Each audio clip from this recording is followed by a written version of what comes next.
After resigning from my position, my entire family erupted in anger. My mother-in-law branded me as a worthless, unproductive burden, while my sister-in-law criticized me for lacking masculinity and responsibility. My wife, Elena, presented me with a divorce agreement, stating that she initially hoped I would care for her child from another relationship before discussing separation. However, she couldn't endure another moment of our strained relationship. Surprisingly, as I observed the displeased faces of my family, a surge of exhilaration coursed through me. The reason was straightforward. None of them were aware that I had resigned that day because my grandfather, the nation's wealthiest individual, had officially recognized me as his grandson and instructed me to return home to inherit his billion-dollar enterprise. I stood at the entrance of my home, attempting to steady my nerves about becoming the successor to such a vast company. My palms were clammy, so I wiped them on my trousers. Just as I was about to push open the door, I heard voices from inside. A woman questioned, "Why hasn't Michael returned yet? I'm starving, and I have no idea what he's so preoccupied with daily. He's not earning anything, and the house is deteriorating. I truly don't understand his purpose." It was my mother-in-law's voice. Although I was outside, I could almost see the look of contempt on her face. Checking my watch, I realized I was only about 10 minutes late, having just finished a brief conversation with my grandfather. Having been an orphan, I yearned for a family, so after marriage, I lived with Elena, her mother, and her sister Laura. As the saying goes, 3 women create endless drama, and I was all too familiar with their relentless criticism. Yet, I never minded, always believing that beneath their sharp tongues lay tender hearts. However, hearing their harsh words now was undeniably unsettling. I remained outside, listening without entering. Elena, with a dismissive laugh, remarked, "You know how Michael is, lazy and always avoiding work. When he finally decides to cook dinner, I'll find another excuse to start an argument, just like before, making him kneel at the table while we dine." Her words were met with laughter from all 3 women. Whenever I worked late, Elena would create a scene during meals, nitpicking everything from oversalted dishes to bland soups. More often than not, I ended up hungry, expelled from the house, or sometimes forced to kneel at the table. I had previously dismissed it as mere coincidence, but now I realized it was a calculated effort to demean me. After a while, I forced a neutral expression, opened the door, and stepped inside. The laughter ceased immediately as I entered. The 3 women, all looking equally impatient, turned their attention to me. My mother-in-law scolded, "You're so late. Where on earth have you been? Why are you just standing there? Go to the kitchen and cook." She eyed me sharply, noticing I wasn't holding any groceries, and her expression darkened. Pointing a finger, she demanded, "Didn't you buy any food? Are you planning to starve the 3 of us?" Elena sprang to her feet, her anger flaring. "Michael, you better have a good explanation or I won't let you off easily." Before I could respond, Laura, who had been engrossed in her phone, interjected, "What's going on? I just heard from a friend that you quit your job. You made such a significant decision on your own. Are you planning to live off us acting like an irresponsible man?" Both Elena and my mother-in-law echoed the sentiment. "What? You quit your job?" My mother-in-law, clearly furious, continued, "The mortgage is over $5,000 a month, and Elena only earns $4,000. We were relying on your salary to help cover the mortgage, and you still had the nerve to quit. Have you lost your mind?" Elena, trembling with rage, demanded, "Did you really quit your job? Tell me it's some kind of misunderstanding. Please, tell me you didn't quit." I felt a mix of frustration and disappointment, but still attempted to explain, "Yes, I quit my job, but it's because I found—" Before I could finish, Elena slapped me hard across the face. I touched my cheek, feeling the sting deep within. "Don't you care why I quit? What if I've been dealing with something difficult? What if I've encountered something I can't overcome? Or what if a better opportunity awaits me?" I questioned, but Elena dismissed it with a scoff. "Difficult? Who doesn't face challenges at work? You sit in an office all day, sheltered from the elements, while I have to deliver takeout in the rain and wind. That's much harder. But so what? You need money, so just give me money. Go back to your boss, even if you have to beg or grovel. Get your job back or don't bother coming home." Her harsh words left me speechless and furious. My mother-in-law scrutinized me closely. What do you mean, a better opportunity? A man like you doesn't deserve one. You're delivering takeout and earning just enough to cover household expenses. What else can you do? I couldn't contain my anger any longer and shouted, "Your combined income doesn't even match my salary. How can you call me useless? If I'm useless, then all of you are even worse." It was the first time I had stood up against their constant barrage of insults. The women who usually bullied me were taken aback by my outburst. My mother-in-law stammered, "Well, you're a man. You should be providing for your family. Plus, Elena's been pregnant for over a month. She'll need more money in the future. What will you do if you quit your job? What will the baby eat and drink?" Her words felt like a thunderclap. Turning to Elena, I asked, "You're pregnant? Over a month along?" Her face darkened, but she remained silent. My mother-in-law, oblivious to Elena's change in demeanor, continued, "Exactly. What can you even do? You can't earn money, and you didn't even know Elena was pregnant. What's the purpose of your life, Maria?" Sensing the tension, Laura awkwardly tugged at my mother-in-law's sleeve. "Mom, stop it." Confused, my mother-in-law retorted, "Why shouldn't I speak? Aren't you the one always criticizing him? Why are you upset when I'm just speaking the truth? Men like him need to be criticized. If you give him an inch, he'll take a mile." I forced a bitter smile. I hadn't been intimate with Elena in over 2 months, not because I didn't want to, but because she refused to let me. She despised the smell of sweat on me, insisting that even if I showered and scrubbed myself thoroughly, she still found me repulsive. I had believed it was my fault, but now I realized it wasn't. She had someone else. With that thought, I sighed and said, "Because Elena's child isn't mine." "Right, Elena," my mother-in-law began, but upon seeing Elena and Laura's expressions, she quickly covered her mouth. Elena gritted her teeth and declared, "Yes, so what? I've been tired of you for a long time. You're like a lifeless corpse. Just seeing you makes me sick."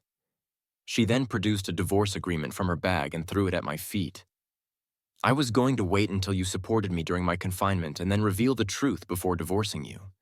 But since you've already quit your job, it's clear you have no more value to me. So let's get a divorce." I picked up the agreement and skimmed through it. To my shock, it stated that I would leave with nothing.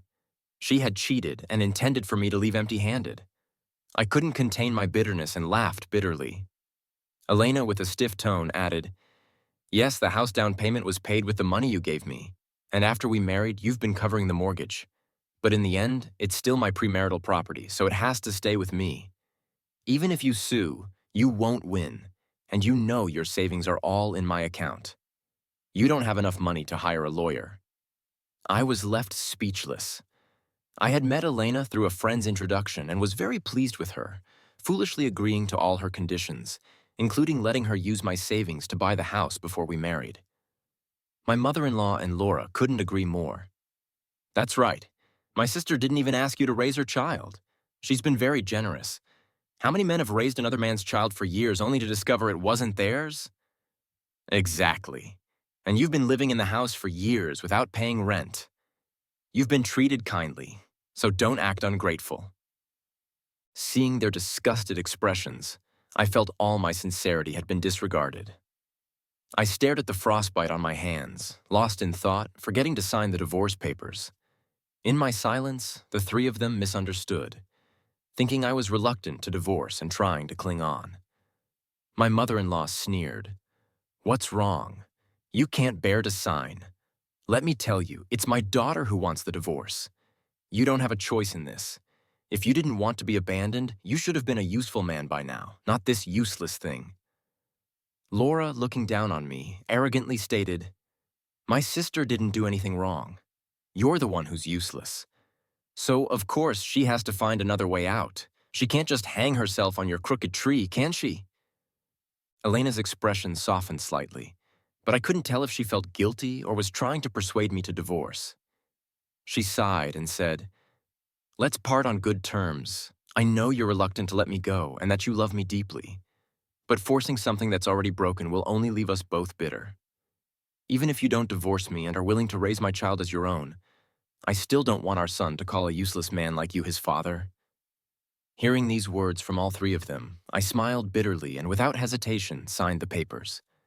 Watching me sign, the three of them seemed to breathe a sigh of relief, and for the first time that day, they all smiled genuinely. Elena carefully held the divorce agreement to her chest and said, "All right, now that it's signed, you can leave. Don't forget to go to the Civil Affairs Bureau tomorrow to finalize it." I nodded and immediately called my driver, instructing him to pick me up downstairs, but to avoid anything too ostentatious. A few $1 million Bentley would suffice. After hanging up, I smiled at the three of them. "This was your decision to divorce. Don't come looking for me if you regret it later."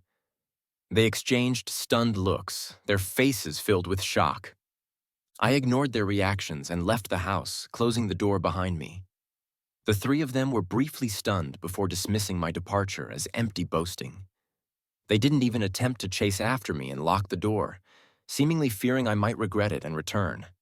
I didn't offer any explanation. After all, money is like pregnancy. After a while, others can always tell. When I went upstairs and returned downstairs, the driver had been silent long enough and finally asked, "Sir, didn't you say you were going upstairs to explain things to the whole family before heading to the estate together? Why are you alone?" Looking at the home I had lived in for nearly 5 years, I sighed and replied, "Maybe it's just fate. I had planned to take them out for a nice meal and then announce the good news. But who would have thought they'd only care about me quitting my job and not why I quit? If any one of them had asked even a single question, everything would have been different." Thinking of this, I broke out in a cold sweat. If they had asked, I would have never known about Elena's affair and pregnancy. She might have even made me believe the child was mine, keeping me in the dark for the rest of my life. I didn't continue speaking, rubbed my temple tiredly, and said, "All right, let's stop talking tomorrow. Take me to the Civil Affairs Bureau at 8 in the morning."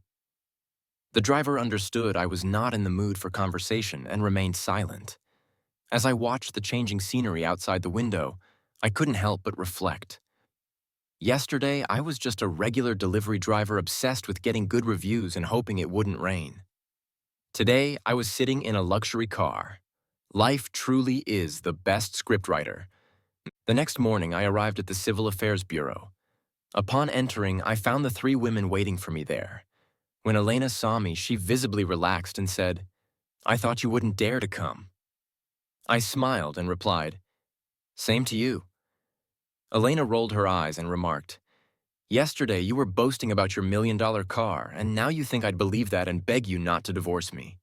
I think you've been eating too much, and now you're hallucinating."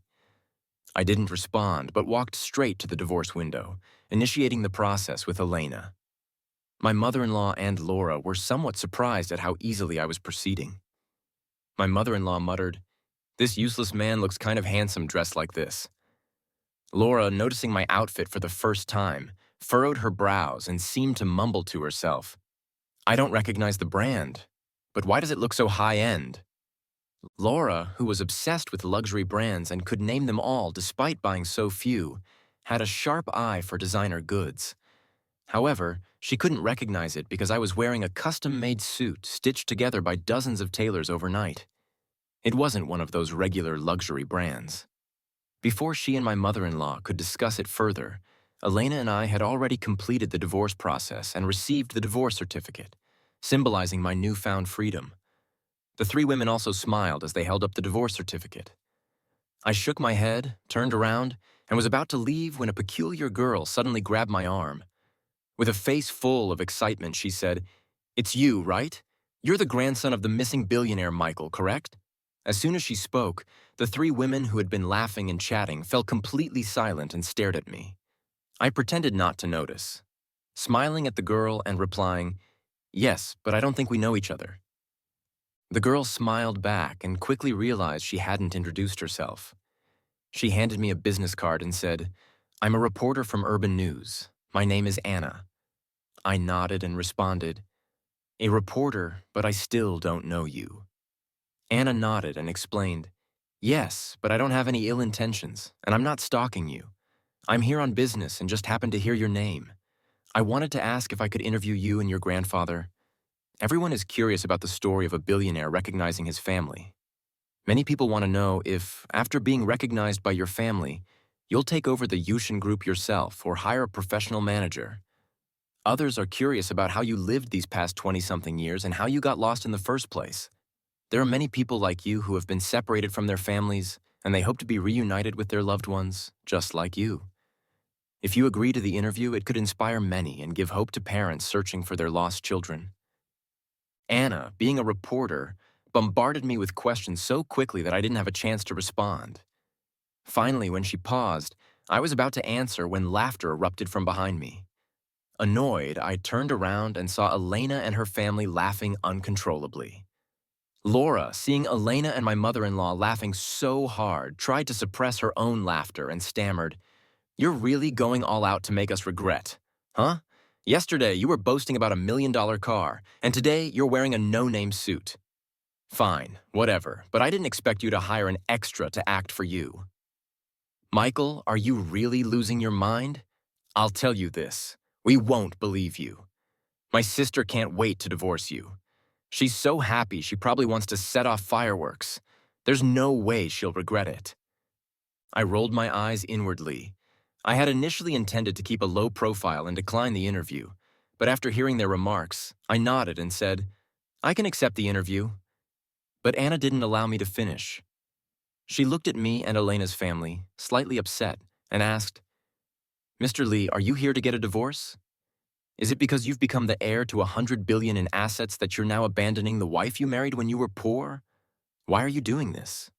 Was it Mr. Lee's request? Did he find you a new wife candidate? One of those families that do business with the Lee family?" I shook my head and replied, "No." After recognizing my grandfather, I plan to return home and live a good life with my wife and her family. But you can tell from their attitude towards me, they're the ones forcing me to divorce, so I naturally don't need to cling to them. Elena seemed a bit doubtful upon hearing this. After all, she knew me well. There was no way I had any hidden money, and I certainly couldn't afford to hire extras. Seeing that she was about to speak, I smiled at Anna and said, "There are too many people here. Let's find a quieter place to talk in detail. My car's right outside." With that, I walked out briskly, and Anna followed, jogging to keep up. Elena and her family quickly caught up too, but when they saw me get into a limited edition Rolls-Royce with Anna, their expressions changed instantly. I looked at the driver, David, and gave him an appreciative smile. Indeed, men understand men. He knew I was here for a divorce, so he had driven the most expensive car from the garage. Even those unfamiliar with cars could tell it was worth a fortune. Elena knocked on the window and shouted, "Michael, explain this to me. How can you be the grandson of the billionaire? Get out of the car." But of course, I didn't get out. I raised the sunshade, signaling David to drive, though I couldn't see them anymore. Their cries could still be faintly heard. I brought Anna back to the estate and gave her a 2-hour interview answering all her questions. The next day, after the report aired, I received a call from my mother-in-law. Her voice was filled with submission and flattery, sounding extremely gentle as she said, "Michael, could you come to the hospital? Elena's in trouble. They say a day of marriage equals 100 days of kindness. Could you come for her sake?" Initially, I didn't want to go, but then I thought not going wouldn't feel satisfying enough. So, I packed up and headed to the hospital. Elena was lying on the hospital bed, pale and looking quite unwell. When she saw me, her eyes brightened and she forced a smile on her cracked lips, saying, "Husband, you came. You really came. You still love me, don't you?" I rolled my eyes but didn't respond, choosing instead to remain detached. I coldly asked, "What did you call me here for?" Laura, with a sorrowful expression, said, "Brother-in-law, don't be so cold. Sis has suffered a lot for you." I almost laughed in anger. I had worked tirelessly for these 3 women all these years, and all I received in return was infidelity and nothing. Yet, Elena was the one claiming to be the victim. Seeing I wasn't responding, Elena struggled to sit up, crying as she said, "Actually, I didn't cheat. I am pregnant, but it was forced. I was so scared. I wanted to have an abortion, but the doctor said it might be dangerous, so I was caught between a rock and a hard place. I decided to get a divorce so you wouldn't suffer, but Laura was right." You love me so much, you wouldn't mind that I was violated, so I chose to have an abortion. I was planning to come find you after the procedure to explain, but something went wrong during the operation. I frowned and asked, "What went wrong?"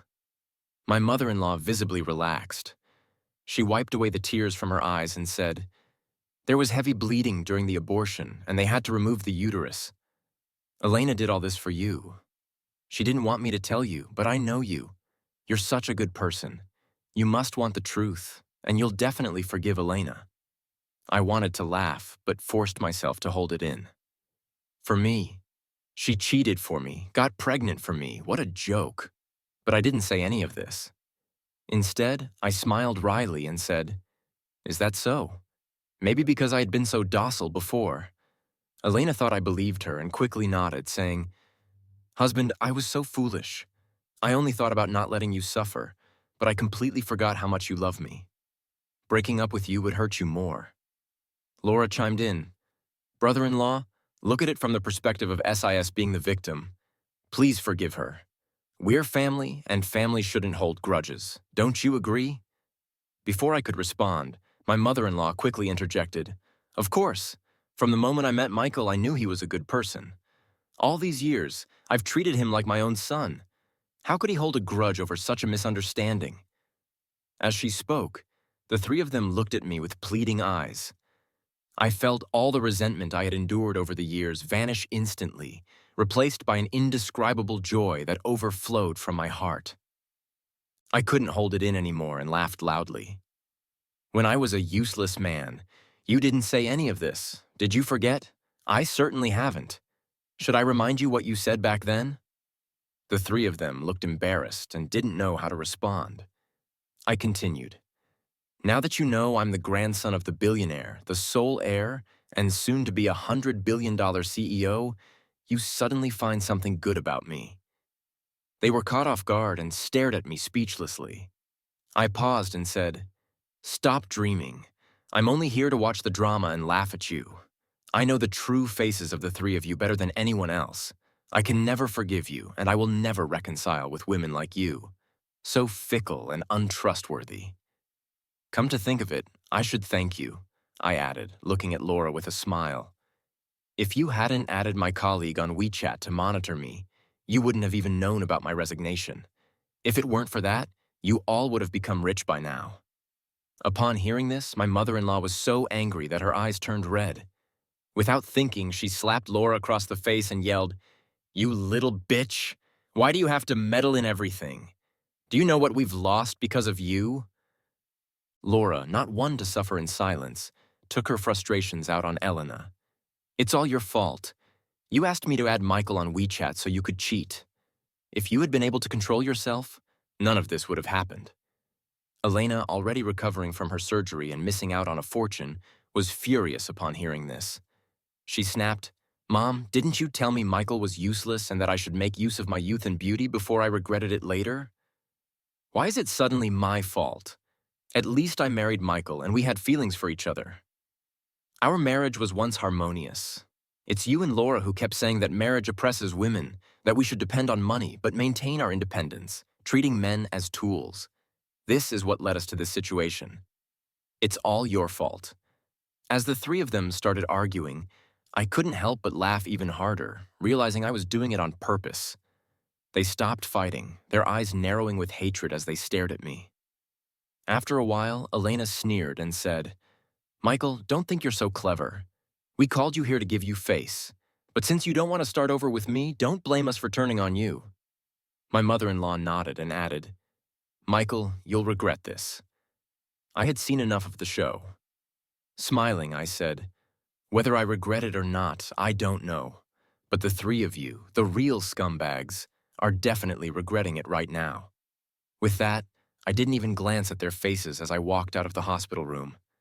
Still smiling, it didn't take long for me to realize they weren't joking about me regretting it. I saw my second trending topic.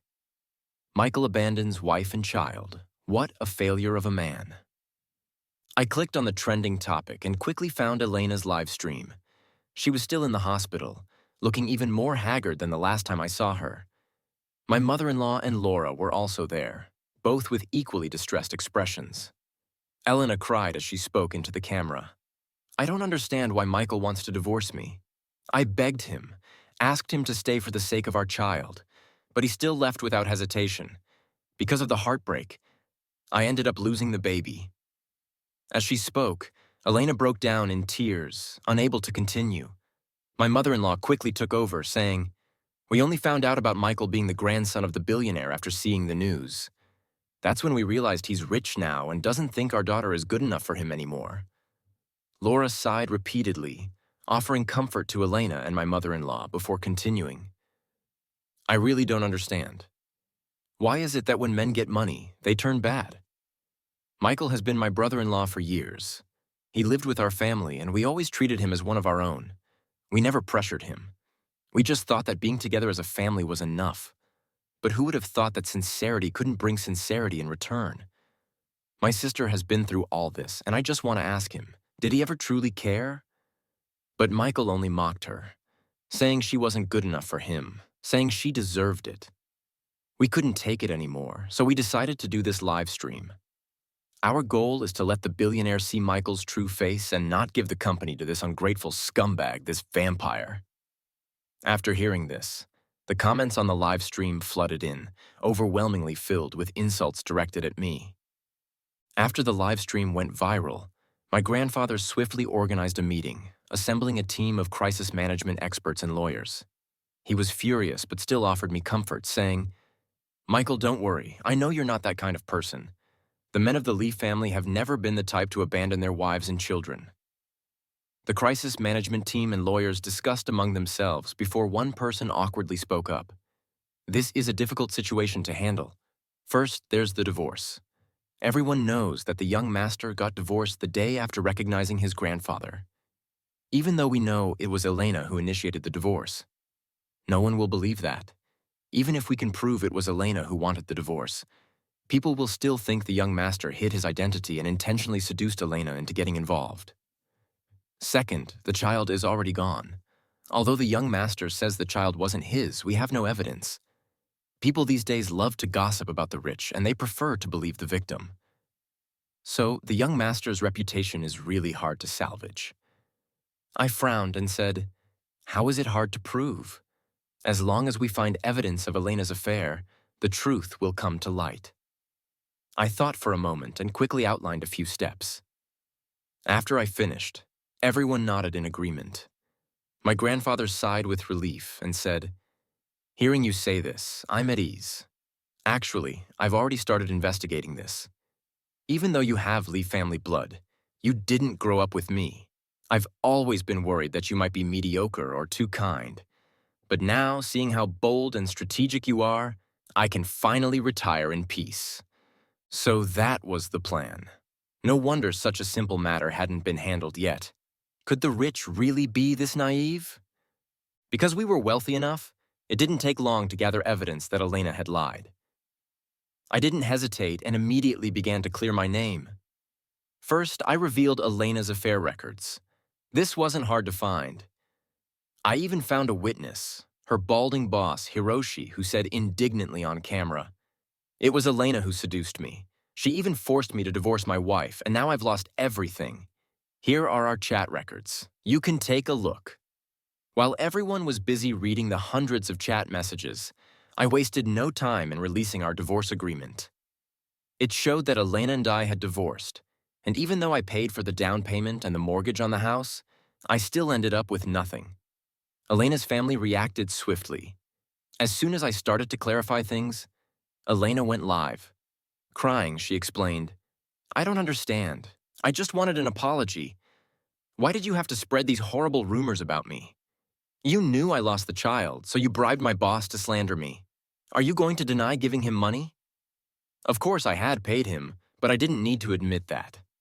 Instead, I released my trump card, 2 video clips. One was surveillance footage from the day I came home. It showed the 3 of them mocking me and admitting that the child wasn't mine.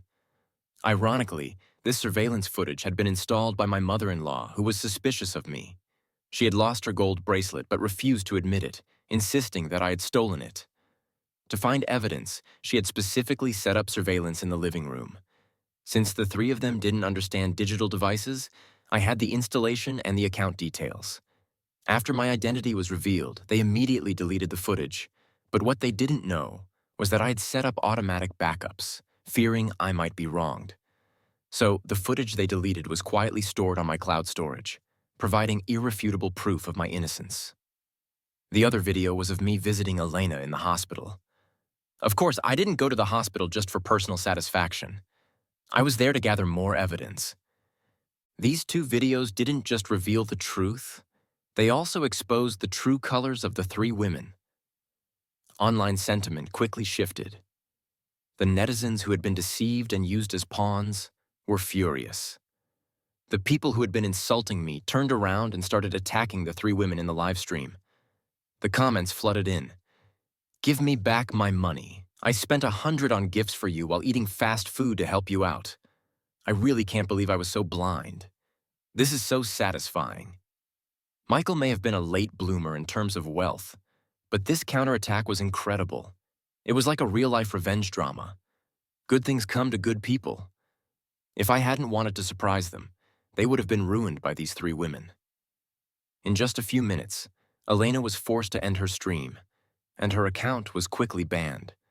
The money they had earned hadn't even been cashed out before it was frozen. Not only that, but I also sued them for defamation and other charges. Before they could sell their house and flee, they were already in custody. In the end, the three of them were sentenced to 2 years in prison. While they were in jail, they called me countless times. I would occasionally visit them, giving them a glimmer of hope, letting them think I was sentimental. But after a while, I would personally shatter that hope, leaving them desperate and broken. After a few rounds of this, they never dared contact me again. Meanwhile, I went on a blind date arranged by my grandfather and found a well-matched, virtuous, young, and beautiful wife. The day they were released from prison, my twins were born.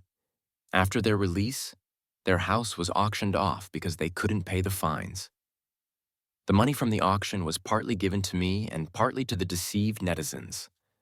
After all their schemes, the three of them ended up with nothing but a reputation in tatters. They regretted it so much they almost choked on their own bile. But there's no remedy for regret in life. The three of them became the targets of everyone's scorn, and with nowhere to hide, they eventually had to return to their hometowns. No one dared to go out, and they couldn't find any work. In the end, they resorted to selling their bodies. I heard they were rounded up several times before disappearing without a trace. Despite all this, as long as I wanted to, I could find out anything. But I wasn't curious. I only needed to live my life well and manage my company. That was enough. The past, I just considered it a not-so-happy dream. From now on, I would live happily and prosperously,